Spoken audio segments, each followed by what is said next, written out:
que é análise de sentimento? Então, olha só, tem uma definição aqui, que é análise de sentimento ou mineração de opiniões, refere-se ao uso de NLP, cujo objetivo é identificar, extrair e quantificar a polaridade expressada nos dados. Então, isso é uma definição que eu achei na internet, que dita o que é análise de sentimentos. Lógico que tem várias definições, cada pessoa, cada autor de livro ou pesquisador define de uma forma.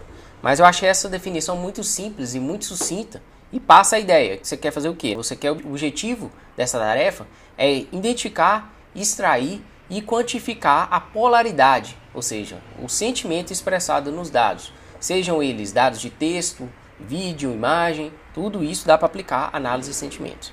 Então olha só, como eu falei, como que isso pode ser aplicado? Isso pode ser aplicado em áudio, em vídeo, imagem, enfim. Você pode trabalhar com análise de sentimento em vídeo, por exemplo, analisando o vídeo em tempo real, trabalhando ali, identificando o sentimento das expressões de uma pessoa, por exemplo. Então é um negócio muito amplo que pode ser aplicado de diversas formas. Você pode aplicar em imagens, ou seja, tem trabalhos que trabalham ali com imagem, recebem uma imagem e identificam o sentimento que a pessoa estava sentindo, que ela estava expressando com aquela imagem. Por exemplo, um selfie. E áudio. Áudio também é menos comum, mas é possível as pessoas trabalharem com análise de sentimento em áudio. O que é mais aplicado? São textos. Então as pessoas, às vezes até com trabalhos envolvendo áudio, extrai o áudio transforma em texto e aí aplica algoritmos para identificar a polaridade. Então olha só, aqui a gente tem um exemplo, o Mark Zuckerberg, isso foi um trabalho real que aconteceu. Teve algumas instituições que ficaram analisando em tempo real as expressões dele no momento ali daqueles julgamentos com relação a vazamento de dados no Facebook, etc. Então foi um trabalho interessante que rolou. Que é um GIF mostrando aqui, né? Imagina que você tem um texto e aí um algoritmo que analisa os textos de um Twitter, da vida, em tempo real, e aí dita se isso é positivo ou negativo. Você pode utilizar formas de trabalhar, você pode utilizar léxicos, você pode usar machine learning, deep learning ou abordagens híbridas. O que é isso? Você pode misturar machine learning com léxicos, por exemplo. Ou você pode usar deep learning e léxicos. Então você pode criar abordagens híbridas, combinar isso para você ter resultados diferentes. E essa tarefa também pode ser base para outras aplicações. Então o que é isso? Você pode começar fazendo um trabalho de análise de sentimentos. Devido ao sentimento que você ali encontrou num dado, por exemplo, num texto, você vai e entrega isso para uma outra tarefa, por exemplo, de classificação ou uma tarefa de agrupamento. Então, tem soluções que fazem uso de análise de sentimento como uma primeira entrada ali no pipeline e depois aplica outras tarefas, outros algoritmos nos dados. Por que a análise de sentimento é difícil? Porque isso é uma tarefa, pessoal, subjetiva. E tudo que tem subjetividade nos dados, isso é um desafio e isso se torna difícil. Então, por exemplo, o uso de negações altera a polaridade de uma sentença ou uma palavra. Então, por exemplo, você tem a sentença I like this music ou I don't like this music. Uma primeira sentença ali ela é positiva, a segunda sentença, por causa do don't, ela se torna negativa. Então isso para a máquina muitas vezes é complexo de identificar. Há apenas uma alteração por causa de um termo, no caso I don't seria o termo que identifica que é negação. Então isso às vezes para a máquina é complicado, a máquina aprender esse padrão. Então se torna um pouco difícil, principalmente com metodologias tipo bag of words, etc. Metáforas, ironias e brincadeiras, dependendo do ambiente que você está trabalhando, dependendo dos dados que você está trabalhando, você vai ter isso. Você pode ter metáforas nos dados, como é muito utilizado em redes sociais. Então no Twitter, por exemplo, ironias, às vezes a pessoa fala uma coisa positiva, mas ela está sendo irônica, o sentimento que ela quer expressar ali é negativo. Então, para a máquina identificar isso é complicado. Outro exemplo é onde você tem muitos sentimentos em uma sentença. Então, por exemplo, esse smartphone é muito bonito, porém a bateria deixa muito a desejar. O que o usuário quis dizer com essa frase? Ele quis expressar um sentimento positivo ou negativo? Fica essa dúvida aí no ar. Então, isso pode ser também um complicador. Então, a gente tem dois sentimentos nessa mesma frase. Como agregar isso?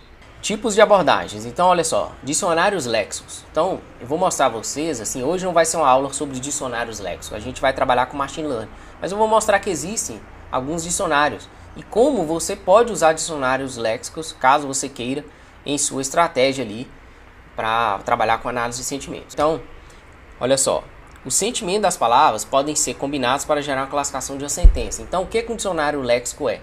Ele é uma base de dados que tem informação palavra por palavra e associa um sentimento a cada palavra. Então você tem uma palavra, por exemplo, love, ela tem um índice de positividade atribuída a ela. Então De 0 a 1, ela é 1 de positivismo. Ou bad seria -1 de positivismo. Normalmente está associado a palavras negativas. Então, um dicionário léxico nada mais é que uma base de dados de palavras, de termos e os seus sentimentos ou outras informações associadas àquelas palavras. Então, você pode ter valores +1, que seria 100% positivo, -1, 100% negativo, ou 0, que seria neutro, por exemplo. E aí, alguns léxicos, eles são criados levando em consideração a área de conhecimento específico. Por exemplo, léxicos para trabalhos envolvendo psicologia, ou léxicos para trabalhos envolvendo direito, bases de dados que têm esse domínio. Então, tem termos ali do direito, tem termos relacionados à psicologia. Então, existem léxicos específicos de áreas. Qual a principal vantagem? Não necessita ter dados de treino. Então, se você tem essa base populada, né, com seus sentimentos ali das palavras, você não tem que rotular dados para fazer uma classificação, por exemplo. Então, essa é a principal vantagem. Só que essa também é uma desvantagem, né? Então, imagina você manter uma base de dados com centenas de milhares de palavras e seus sentimentos. Então, é bem complicado manter esse tipo de recurso, que são os dicionários léxicos. Outras abordagens. Então, você tem a primeira abordagem, que seria trabalhar com dicionário léxico. A segunda abordagem, que seria usar machine learning. Então, como que é essa função? Então, como que é essa abordagem, na verdade? Machine learning é o seguinte, você vai treinar um algoritmo para ele aprender os padrões e classificar os sentimentos. Então, com o machine learning, você tem como fazer isso. Você entrega uma base de dados para o algoritmo vai aprender a identificar os sentimentos, tá? Baseado em alguns padrões que ele identificou, aprender a identificar os sentimentos, e a partir disso você vai classificar novos dados. Qual é a abordagem? Qual é a principal vantagem disso? A principal vantagem é não ter dependência de idioma. Porque como eu falei aqui nos léxicos, pessoal, vocês concordam que os léxicos eles são limitados ao idioma que você está trabalhando? Então, se você estiver trabalhando com os dados em português, você vai usar léxicos de dados em português. Agora, se você for fazer um trabalho de análise de sentimentos com dados com idioma inglês, já é mais complicado. Não que é mais complicado, você tem que ter outros léxicos. Entendeu? Então isso é um outro problema. Quando você está trabalhando com machine learning, não. Você entrega todos esses dados para o algoritmo, você vai codificar, já vamos entrar nesse assunto aí, vou mostrar para vocês. Vai transformar esses dados em texto em dados numéricos e vai classificar novos dados. Então você não tem o problema do idioma. Com o léxico você tem objetos específicos por idioma. Então a principal vantagem é não dependência. A principal desvantagem é a necessidade de treinar os dados. Então você tem a necessidade de ter alguém que vai lá rotular seus dados, os dados de treino, os dados de teste. Então essa é a principal desvantagem da abordagem usando machine learning. Deep learning vem crescendo muito, a cada vez sendo mais utilizado em tarefas de análise de sentimento, as pessoas usando o deep learning. Então é uma evolução aí muito legal. Qual é a principal desvantagem dessa abordagem? A principal desvantagem é que você precisa de muitos dados normalmente. Então algoritmos de deep learning exigem que você entregue mais dados para ele aprender ali a representar, encontrar padrões, etc. A principal vantagem é que você minimiza muito o trabalho de engenharia de features, que é necessário com algoritmos de machine learning. Então, com algoritmos de deep learning, você tem uma evolução dessa tarefa, inclusive tem algoritmos que dão ótimos resultados, mas você tem que ter mais dados. Então, num cenário onde você tem poucos dados, ou sua capacidade de rotular novos dados é difícil, é cara, é custosa, você trabalhar com deep learning pode ser um problema.